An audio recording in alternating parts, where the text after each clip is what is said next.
না এক যুবক আল্লাহ রসুলের কাছে অভিযোগ নিয়ে আসছিল যে আমি দুই হাতে কামাই, আমার আব্বা আমাকে বলা ব্যতীত দুই হাতে খরচ করে, আপনি যদি বাবাকে একটু বলে দিতেন। আল্লাহ রসুল সাল্লাল্লাহু আলাইহি ওয়াসাল্লাম লোক পাঠাইছেন যে যাও এর বাবাকে ডেকে নিয়ে আসো। তো যে ডাকতে আসছে তো বলছে আল্লাহ রসুল তোমাকে ডাকে। বলছে এই অবেলা? বলছে তা তো বলতে পারবো না। বলছে আল্লাহ রসুলের কাছে কে আছে? বলছে কাউকে তো দেখি নাই, কিন্তু তোমার ছেলে বসা ছিল। তো বাপ যখন বাড়ির থেকে বাহির হইতেছেন তো বাপ বুঝা ফেলছেন কেন ডাকে অবেলা। ছেলে যখন বসা তো মনে মনে কবিতা আবৃত্তি করতেছিলেন, মনে মনে, না জিহ্বা হেলতে ছিল না ঠোঁট নড়তে ছিল। তো জিবরিল আলাইহিস সালাম আয়েশা বইলা দিয়া গেছে যে আসতেছে, কিন্তু মনে মনে কবিতা পড়তে পড়তে আল্লাহ বলছে সালাম দিবে, জবাব দিয়া কবিতা গুলা শুনা নিতে। তো বাবা যখন সালাম দিয়া ঢুকছেন তো আল্লাহ রসুল বলছে কবিতা শোনাও। তো সাহাবী রসুল বলতেছিল মান আখবারাক, আপনাকে কে খবর দিল? আমি তো জিহ্বাও হেলাই নাই, ঠোঁটও নাড়াই নাই, মনে মনে পড়তেছিলাম। আল্লাহ রসুল বলতেছিল নাব্বাআনি আল আলিমুল খাবীর, আল্লাহ আমাকে জানায়া দিছেন, আল্লাহ আমাকে জানায়া দিছেন। তো যখন কবিতা পড়তেছিল আল্লাহ রসুল তো আব্বাকে দেখেন নাই, পেটে আসতে দেরি, আব্বা দুনিয়ার থেকে যাইতে দেরি করেন নাই, বিরাট বড় একটা শূন্যতা ভিতরে ছিল। বাপ দেখাও তো একটা বিষয়, বাপকে দেখেন নাই বিদায় ভিতরে একটা শূন্যতা ছিল। তো বৃদ্ধ কবিতা পড়তেছিল আর আল্লাহ রসুল চোখের পানি জড়াইতেছিলেন। কবিতা অনেক লম্বা, আমি দুই একটার তর্জমা শুনাই আপনাদেরকে। বৃদ্ধ বলতেছিল মনে বড় আশা ছিল, একা আছি, দুইজন কবে হব? হয়ে গেলাম দুইজন। তো দুজনেরই আশা জাগলো যে আমাদের কুল ভরবে কবে। আল্লাহ কোলো ভরা দিল যেদিন তুমি আসলে। তো দুইজনই ভাবলাম যে আমাদের আর বাঁচার দরকার নাই, এখন বাঁচবো তো সন্তানের জন্যই বাঁচবো। সত্য এটাই, কিন্তু মা বাবা সন্তানের জন্যই বেঁচে থাকে, সন্তানের জন্য বেঁচে থাকে। বলে আমরা তোমার জন্যই বাঁচতেছিলাম, আমরা বুড়া হইতেছিলাম, তুমি জওয়ান হইতেছিলা, আমার সবকিছু তোমার ভিতরে যেতেছিল। একদিন তুমি পায়ের উপরে দাঁড়ায় গেলা, কামাইতে শুরু করলাম, আমি বুড়া হইলাম। তো বাপের বড় আফসোস ছিল যে তুমি আমাকে বাপ না মনে করতে, একজন হিতাকাঙ্ক্ষীও তো ভাবতে পারতে। তুমি আজকে আল্লাহ রসুলের কাছে আমার বিরুদ্ধে অভিযোগ দিলে।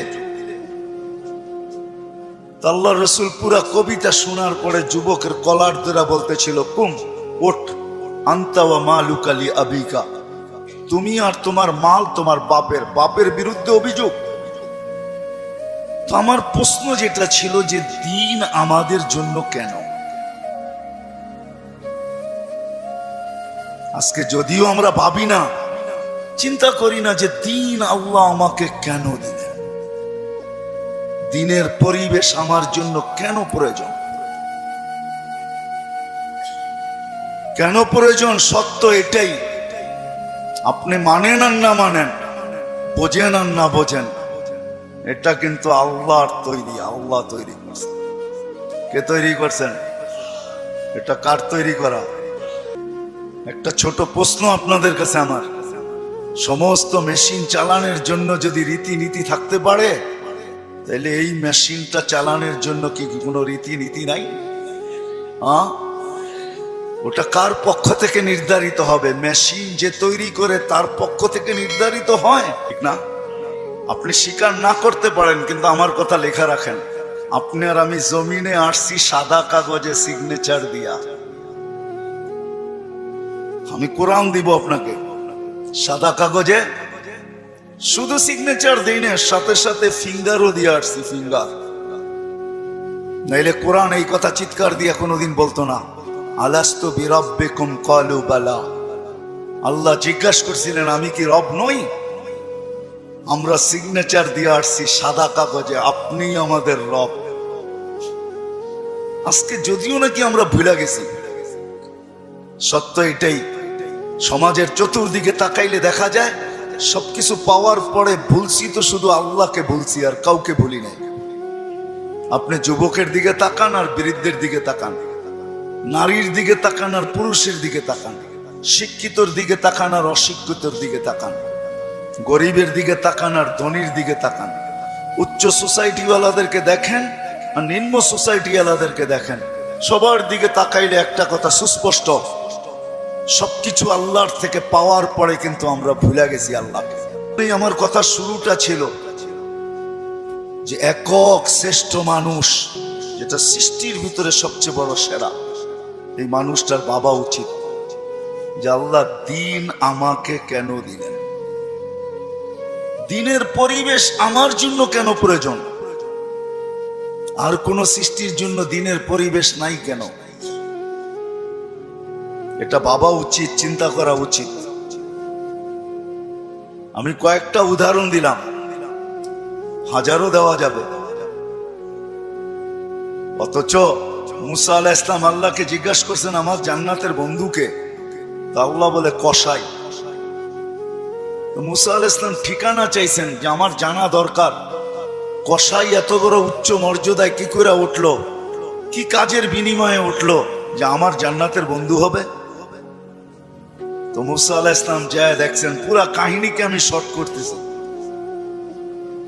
যে কসাই যখন সকালে বাড়ির থেকে বাহির হয় দোকানের উদ্দেশ্যে, তো বৃদ্ধা মার পরিপূর্ণ সেবা করা তারপরে দোকানে আসে। আবার যখন ফিরা যায় তো আগে মার সেবা করে তারপরে নিজের ঘরে যায়। তো যখনই মার সেবা শেষ করেন তখনই মা হাত উঠায় বলে, আল্লাহ আমার সন্তানকে মুসা আলাইহিস ইসলামের জান্নাতের সঙ্গী বানায় দিন।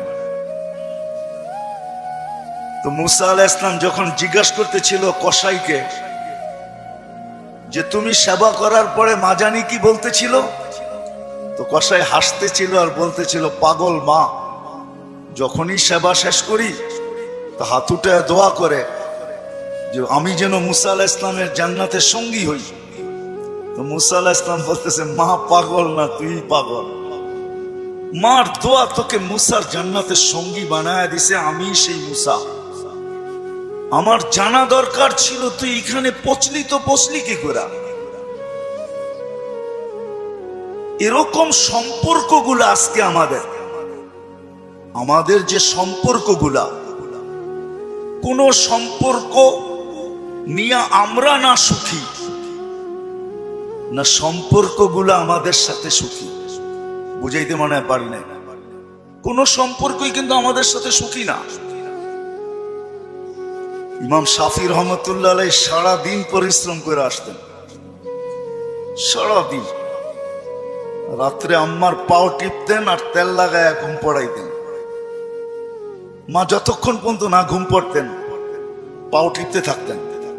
আপনারা চিনেন না শাফি রহমতুল্লাহ আলাইহিকে?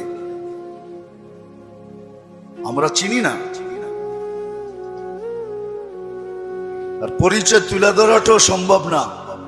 4 মযহাবের এক মযহাবের ইমাম উনি, যিনি প্রতি মাসে 61টি খতম, কোন মাসে 61টি কোরআন খতম করতেন, 61টি বার।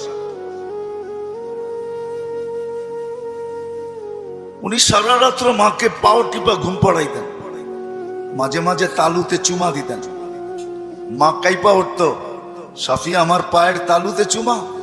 তো হাসতেন আর বলতেন, তোমার পায়ের তালুতে চুমা না, আমি তো আমার জান্নাতে চুমা দিয়া স্বাদ নিতেছি। মনে হয় বুঝাইতে পারি না।